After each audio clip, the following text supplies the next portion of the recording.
and welcome back to Let's Talk Chicago Bears. How is everybody today? I know everybody's a little down and probably pissed and disappointed and all those things that go with that loss yesterday. You know what? We're going to get into it in a minute. Let me go over a few things first, and then we're going to get into the game. But welcome back, and thank you for turning me on. Boom, boom. So first I want to give a shout out to my brother. Brother, you know I love you, Scott. He's still in the ICU. It's been like 33, 34 days.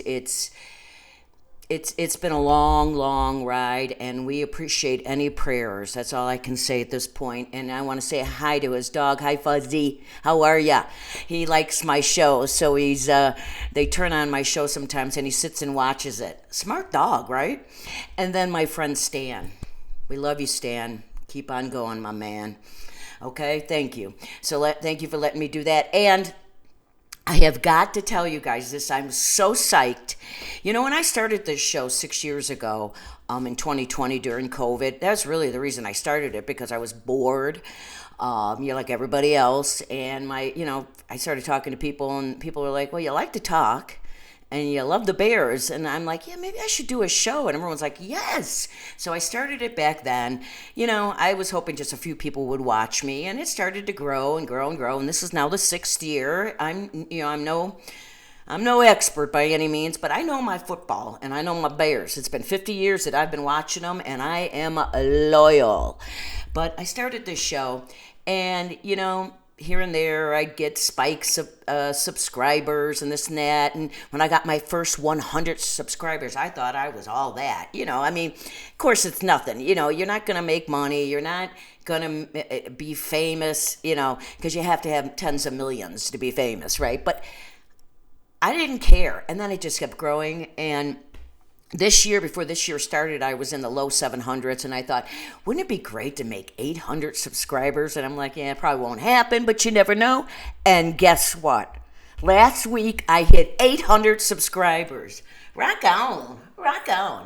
And I got to tell you, I know it has a lot to do with Greg Braggs. He is on CHGO in Chicago. It's a show that is very famous in Chicago. They do all the sports. When the sports, it's the season. Like right now it's football, and I know that they do basketball too, but I don't care about that. I'm talking about the Bears. And so I know he's called me out on his show and told people to give me a watch. So I appreciate it, Greg, man. I really do. You're a good person. And it's a good show. Watch it. Again, CHGO. So, and then my buddy Dan, he does a podcast, Bears Country Productions. He does a podcast Thursday night, and I'm pretty sure he calls me out too. So I love you too. Thank you. This 67-year-old woman who talks about the Bears in her, wherever she is 800 subscribers, not too shabby. I'm digging it, and I cannot thank you. I mean, it really makes me happy. But I do want to apologize if you're new to the show or you sort of haven't been watching. I usually have a stage. I just moved a month ago from a big house, to a townhouse. I wanted to downsize. I didn't want stairs, and I wanted a pool, so I got all of that. But I don't have my stage set up yet. I don't have a nice place. So next season, season 7, when the 2026 season starts in August of this coming year, I will have a stage, okay? But right now, I have nothing. And I have a lot of Bears stuff, but all I have is my sweatshirt. Is the Bears. That is it. But trust me, if you go back to old shows, you can see my stage. It'll be back. But anyway, so thank you all for subscribing and watching. I just appreciated it so much. You guys rock. So, all right, let's get into what happened last night. Yeah, it was pretty disappointing. I got to say, I was extremely disappointed, more than mad, because of the way they came out and played. They lost the game 19-16, and they did to us what we've done to so many people this year. In the last seconds of the game, they kicked the winning field goal. The Bears are now 11-6, which everybody, this is a hell of a lot better than 5-12 last year. So I'm happy with 11-6. When I started the show in the beginning of the season, I was happy for 500 because I know they have a lot of work to do, and they still do have a lot of work to do, but they're better than I thought that they were going to be, and they've won some close games, and I'm happy with that. But yesterday, I got to tell you, I was not. You know what? They came out to me. They didn't look like, I thought they were going to come out after the beating that Detroit put on us that second week. What was the score? 52-21. They put 50 points on us, and you just don't do that in the NFL, okay? And I thought the Bears were going to come out, and they were just going to kick their asses and this and that, and they did not. They came out flat. I mean, I will give the defense props because they held them to 19 points. And compared to allowing a week ago, San Francisco to score 42, big difference. So, and Detroit's good. They just didn't make it this year, but they are good. So, that's what disappointed me, and I was really shocked how the offense just looked so lethargic. They didn't really look like they were in the game. They weren't pumped up like I expected. The defense got pumped up a few times when they got their sacks. They had 3 sacks, but I just didn't see what I thought I was going to see, so I'm kind of disappointed, and I blame it starts at the coaching and goes down. So I'm going to start with Ben, and I'm saying, Ben, you didn't have these guys ready. And I was listening to somebody, and who was it? It was one of the guys back in Illinois who reports on the Bears. I saw him this morning, and he was saying the Bears were they were ready for a letdown after all the games they've had, and then what they did last week in San Francisco. And he said, I wasn't surprised by this. But, yeah, I get what you're saying, but I don't like it. You know, I didn't like it. And so let's get into it. First, I want to talk about a few things. Now, if you didn't know, Caleb Williams, our quarterback, awesome quarterback, the Bears in their history, and they've been around since the early 1900s, never had a 4,000 yard passing quarterback ever. We're the only team in the NFL that doesn't have a 4,000 yards record for a quarterback in their history. And Williams was really close. He was 270 yards shy passing of hitting 4,000, and he would have set the record. But unfortunately, you watch the game, it did not happen. I think he was short by like 67 or something like that. But he did set a record. He did set, Williams holds the franchise single season passing records, finishing 2025 with 3,942 yards. And that eclipses Eric Kramer's mark of 3,838 yards that he set in 1995. So Williams did break a record, which is kind of nice, but he didn't get the 4,000 yards, which I was really kind of hoping he would, because he's just played so good and he's been so solid for us. But you know what? He'll get it next year for sure.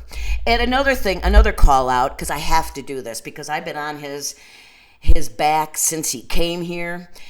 Swift, I didn't like him last year. I thought he was a bad signing. I wanted a back. I want a back like Kyle, number 25, or rookie Kyle, our running back. I like him a lot. And so, but it turns out that Swift, he didn't start out the season good, but after the bye, everything changed. And he said that, you know, he worked really hard with the offensive coordinator and Ben Johnson during that bye week, and they really sat down and watched a lot of tape, and it resulted in him getting a career high 1,047 yards. Never done that before, so it's his second time in his career that he hit over 1,000, so congratulations, you deserve it. You did step up, and between you and Kyle, a Hmong guy, I tell you what, I love this 1-2 punch. You gotta step up more this coming Saturday, both of you. You gotta just make them.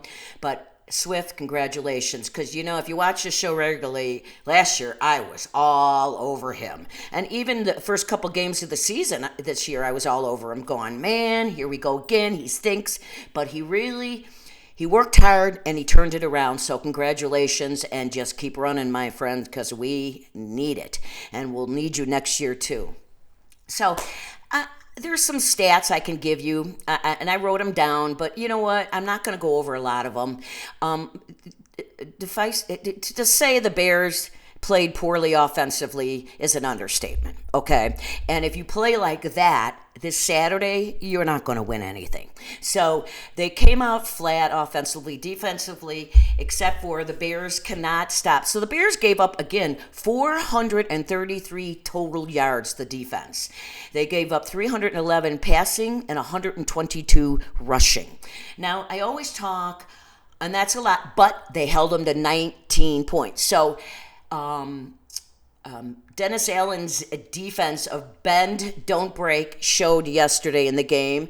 They got him down there in between the 20s, 20 and 20, but they didn't let him score a lot.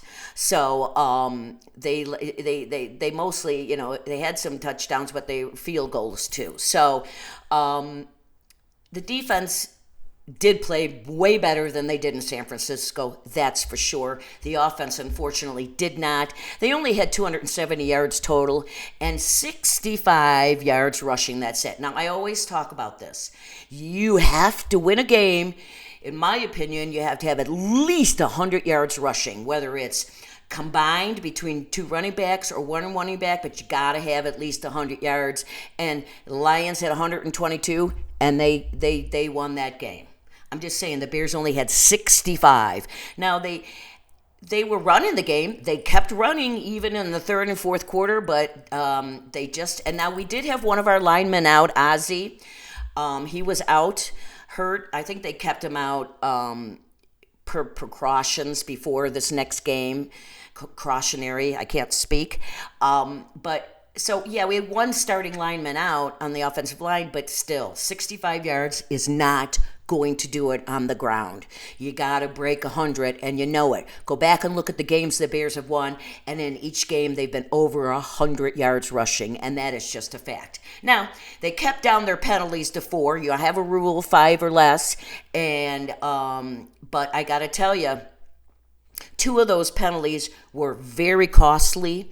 In the first half, Green Bay was on their side of the field, not the other side, but, their side. So they were still back. It was like the 45 or 46 yard line, and it was 4th and 2, and they were going to go for it. We don't know for sure if they were going to go for it or if they were going to try to get the Bears to jump off sides.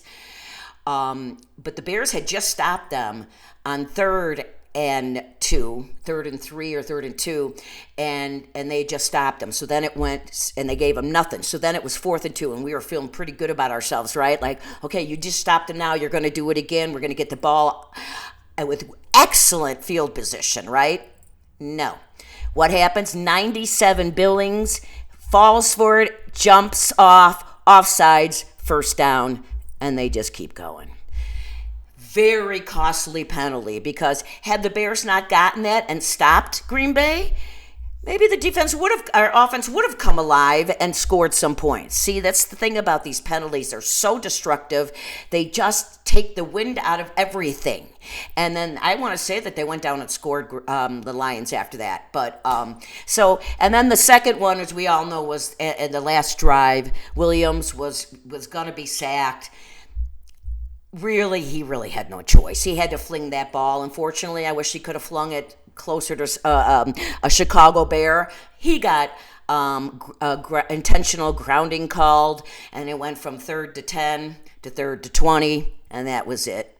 We ended up getting nothing on 4th down, punt the ball. The Lions, I keep wanting to say Green Bay, I'm sorry. The Lions go down and score 2 seconds on the clock, a touchdown. So I'm not saying that penalty, but still, 3rd and 10, easier than 3rd and 20. Did Cabe have a choice? Not a whole lot, but still, it was a very, very costly penalty, and I'm just trying to show you how much these penalties do hurt. And then the other thing that really got the Bears, and this is what really was dominating in the game, was time of possession. The Lions had 35 minutes to the Bears 24. And in the first half, I would say to my son, it was the second quarter, and the Bears offense had only been on the field one time. So the Lions weren't scoring a ton of points, but they were chewing up the clock. Obviously, 122 yards rushing, 311 yards passing. So they were just going up and down the field.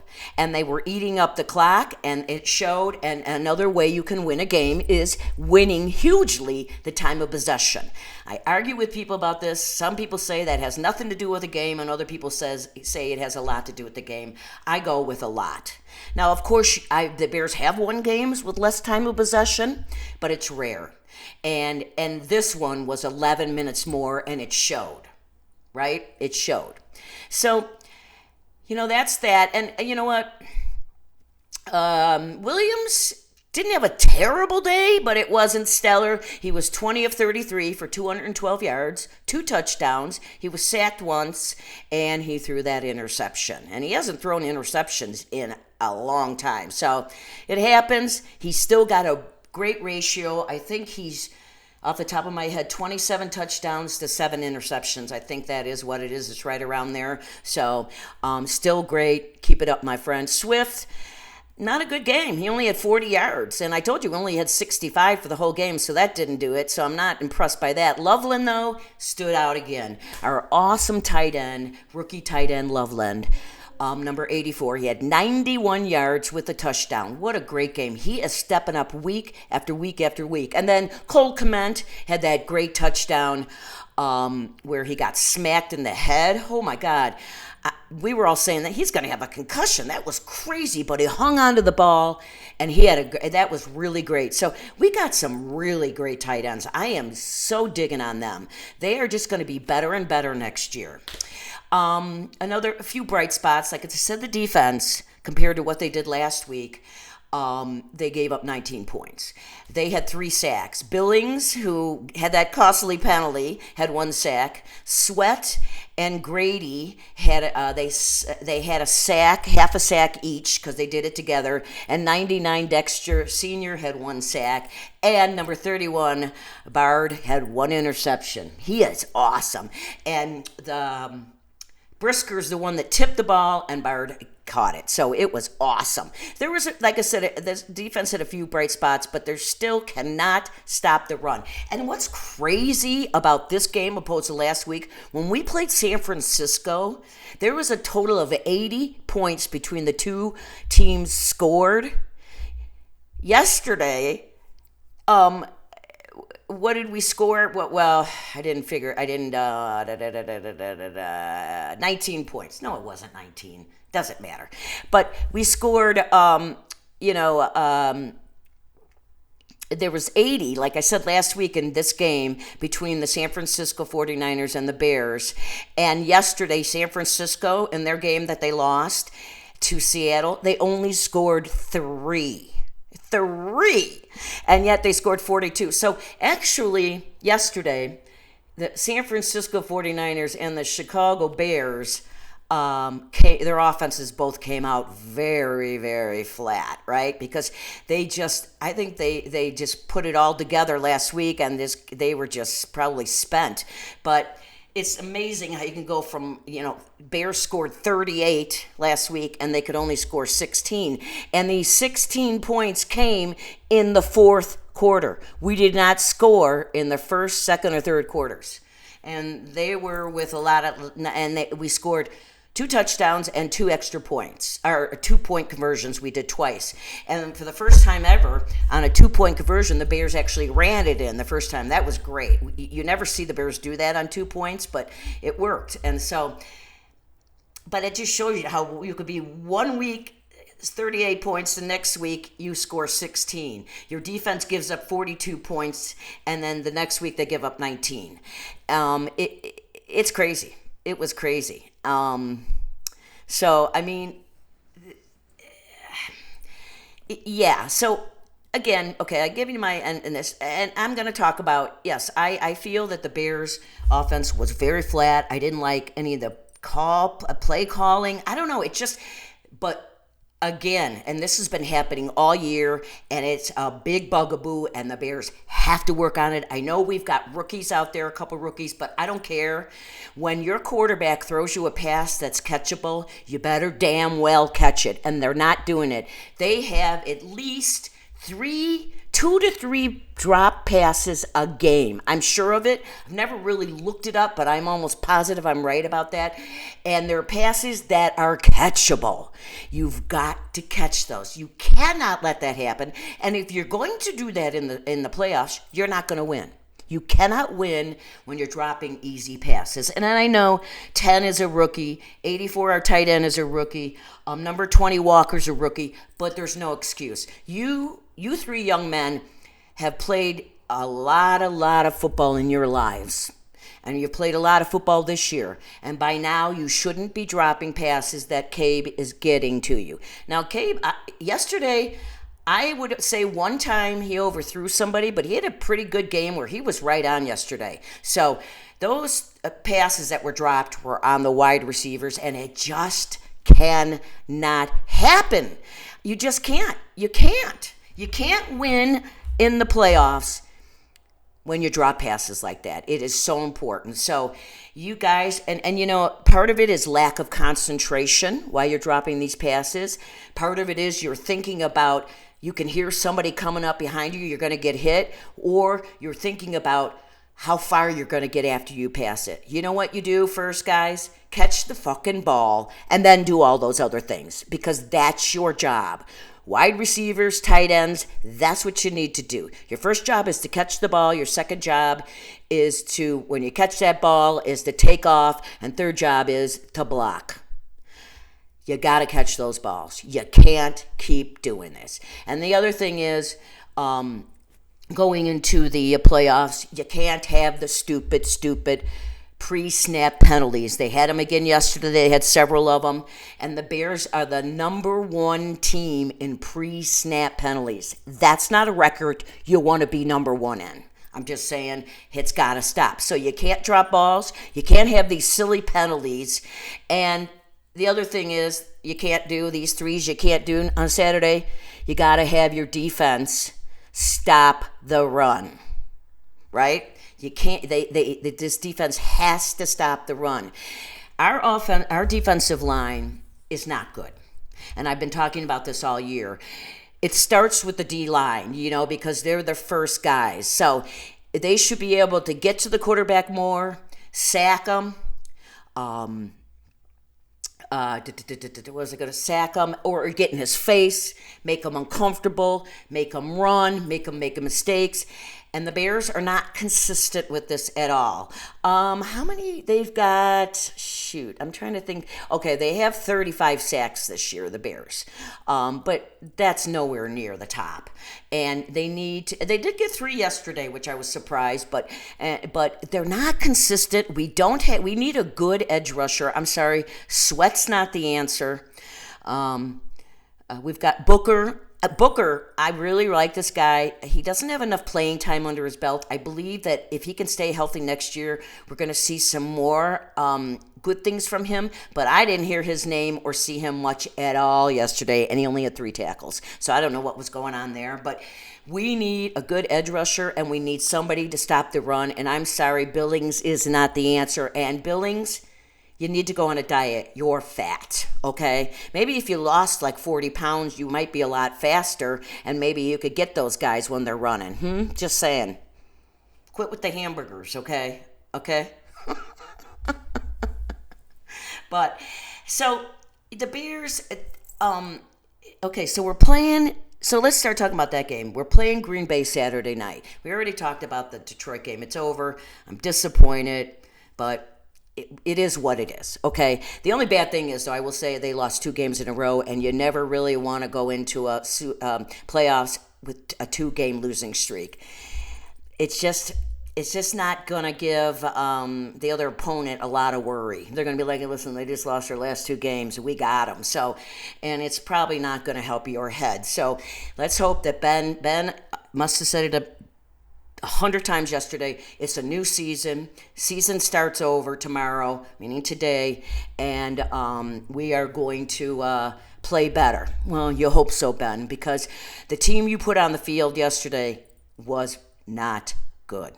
Okay, so now the Bears are playing Green Bay again. This will be the third time this season. As everyone knows, we've split. The first game, Green Bay won by 7 points. The second game, the Bears won by 6 points. So clearly, they are matched. And I'm going to give you a few stats, but we are very, very close.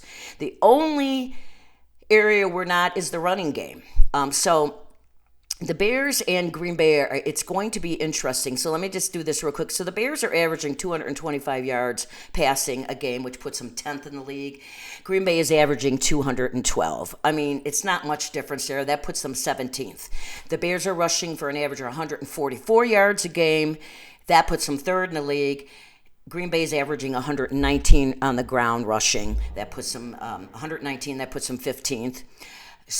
Points scored by your offense. The Bears are averaging 25 points a game. That puts them 9th. Green Bay 23. That puts them 16th. See, that part doesn't matter. It's really, and points allowed by your defense. The Bears are giving up 24 points to teams averaging, and Green Bay is giving up 21. So as you can see, they're very, very close. And here's the defense. We have 35 sacks. Green Bay has 36. The only big difference besides the rush game, is our interceptions, because we lead the league. We have 23 interceptions. We have 12 forced fumbles and 10 fumble recoveries. Green Bay has 7 interceptions, 8 forced fumbles, and 7 fumble recoveries. So that's really the only area. Otherwise, our stats really are very close and won't mean shit on Saturday. Now, I mean, I'm just giving it to you because I want to show you how close these two teams are, but it's not going to really mean a lot when you just forget about what's happened this season, and it is a new season. It's the playoffs, and everything is a step better. It should be, at least. Of course, Carolina's in it with a shitty-ass record of 8-9. I mean, what a bad division. I would be embarrassed if my team was 8-9 and I was in the playoffs. I'm sorry, I would be. I mean, a lot of people wouldn't be out there, but they're not going anywhere. And I believe they're playing, who's Carolina playing this week? Is it San Francisco or Seattle? It's one or the other. They're going to get beat. But it's a step up. It's better football. It's supposed to be better football, and you better be ready to play. You can't do the drop passes when it's right there. You can't make mistakes, stupid mistakes. You can't have those stupid penalties. You're not going to win. You got to have, okay, so I always say 5 or less. These are the 3 things you got to do, Bears, to win this game on Saturday. Number 1, 5 or less penalties. You know how much I hate penalties. They're destructive. They're defeating. They're only advantaging the other team. It's no good. And the fact that we are number 1 in the league of pre-snap, which is the offensive line, is not good. I mean, the offensive line has been great as far as protecting Williams this year and helping with the run, no doubt about it. But you got to stop with these silly penalties, and that's up here. And you're letting your team down when you do it. Okay, so you knock it off. And the drop passes, again, you're letting your team down. If Williams is getting the ball to you, you better catch it.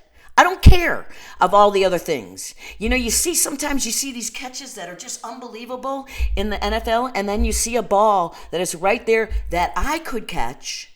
My 3.5-year-old grandson could catch. It's ridiculous. So you cannot do that. So the Bears need, 5 or less penalties on Saturday. You need at least 2 turnovers. I've been looking at it, and when the Bears have at least 2 turnovers, they win the game. Now, they had 1 last week against San Francisco and 1 yesterday. It did not win the game. They need at least 2, and you got to win that time of possession. You got to win it. Because look what it did yesterday. You keep the time of possession is only good for your team because you keep your offense on the field, you keep their defense on the field, which will wear them out at the end of the game, especially if you got that run game going, because then it just wears that defense down. And it keeps their offense off the field, so they're not going to score points, and it keeps our defense off the field.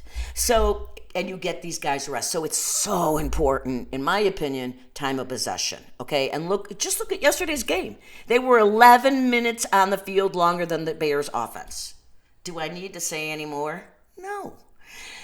So this game Saturday, it's in Soldier Field. It starts at 7 your time, 5 my time here in Vegas. It's going to be tough. It's going to be a tough game. Jordan Love will be playing. Their running back will be in there. Jordan Love went out halfway through the last game, so we don't really know. So, and they're going to want to win. They hate us as much as we hate them, and they want to prove that the Bears aren't as good as the record shows. That's what they're going to do, and this is what they're going to do. So Ben has got to get these guys together. Ben was pissed yesterday. There's no doubt about it. And he said, I'm really disappointed in my offense. I'm not happy with them. So I hope he kicks him in the butt. I thought maybe he was going to give it to him at a halftime, but he didn't do enough. I mean, they did score 16 points, but not till the fourth quarter. I mean, come on. You can't, you go into the playoffs on Saturday and you don't score to the fourth quarter, the stadium's going to be empty because you're going to be beaten. So, Bears, you've got to clear your head. You've got to be ready. You have got to be focused 1,000% on that field and beating Green Bay. Listen, we haven't been since 18. I mean, we went in 2020 as a wild card. We're not a wild card. We're the second seed. So you damn well better win this game. I mean, we're not ready for the Super Bowl yet, people. If you didn't know it, you knew it after yesterday's game. They're not consistent, and our defensive line, as I said, is not good. And when you don't have a good defensive line, that hurts everybody, because then the linebackers are doing so much more, and the backfield has to do so much more. If you have a good, solid defensive line, you're going to stop a lot before it even gets past you.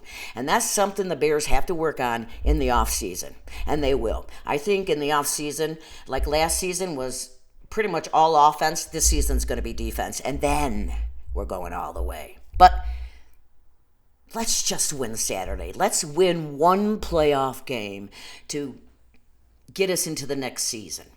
Because I'm sorry, I would love for them to win the Super Bowl. I just don't see it's realistic. But then again, you never know. Look what happened to San Francisco yesterday. They scored 42 points last week against the Bears and only 3 yesterday. But they did play Seattle, and Seattle has one of the best defenses. Are they number 1 or number 2? I don't know, but they're good.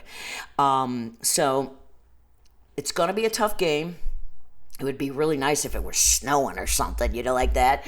But and really, what the Bears need to do to win this game, this is it, and then I'm going to let go because I'm going on and on and on, is clear up the mistakes, clear up the penalties, clear up the drop passes.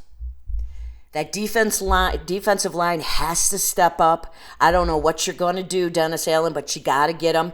And the other thing, as I didn't mention, is these wide open receivers for the opposing teams. The last few weeks have seemed to be wide open, and that's something we haven't seen a lot from the Bears. We're missing Gordon a lot. His absence has really hurt us. And Brisker, I got to say this, and this is my opinion, but I did read a little something about it. Somebody wrote the other day, since that concussion last year, which he was out all year after that concussion it was the Carolina game, so it was week, 5 or 6, and then he didn't play the rest of the year. I was reading this article. They say sometimes when these guys get really bad concussions, like he apparently had, they never really play the same because it's in their head and they're looking on. They don't want to get hit. They're thinking too much, and I think that's what Brisker's doing because he's just not having a very good season. Although he did get that tip pass last night, but so the defense as line has got to be there, and the backfield guys cannot let these guys wide open. Although it is partly what the Dennis Allen's defense scheme he's calling is part of the problem too. I think they're leaving these guys too wide open, but that's what that bend don't break theory that Dennis Allen has with this defense right now, because we're not good enough for anything else. So again, you know what it is. You know what everybody's got to do. They got to come out. They got to play their best football of the year. Even though we're in a new year, but they've got to play their best football in 2026. And we want to be 1-0. So let's see what happens, guys. So that's it. You know, I would love nothing more than to win. And not only would I want to win a playoff game, we haven't done since 18, we'd beat Green Bay. And we'd send those fuckers home. That's right. So, come on, Bears. Just give us one more. One more, okay? This old lady would love it. And you know what? And I really appreciate everybody watching me. You know that. I you know what? You guys are awesome. You know, some shows I have 300 and some shows I have 67. I can never figure out how that works. But like last year, I understood. The Bears sucked and nobody really, towards the end, nobody was watching. I had 50 people watching me, but those are loyal people. None of my family except for my brother. The only one who watches me in my family, and I have a somewhat large family, that's super large, he's in the hospital, so he can't watch me. His dog watches me. All right. On that note, I always end my show this way. Please be kind to one another, love one another. We're in a new year, 2026. I was saying all last month, whenever we get close to Christmas, everybody's in a good mood. Everybody treats people so much better. Why can't we do that all 12 months of the year? Be kind. Be respectful. You never know what's going on in somebody's life, so be kind. Help people out. Smile. It's just rough out there. These are rough times, and we've got to stay together like Bears fans do. We are so loyal, and we come back year after year after year. And so please, just put a smile on your face and love one another. That's all this lady wants, okay? And I appreciate you watching me. You guys rock. I will be back next Monday, hopefully singing the touchdown song that I always sing when the Bears have a victory Monday. So let's hope it's a victory Monday and you get to hear this awesome voice. Not. So thank you. Really, thank you. And come on, Bears. Bring us home a victory and beat those fucking Packers. Yes. And on that note, keep on rocking and rolling from Vegas, baby. Go Bears.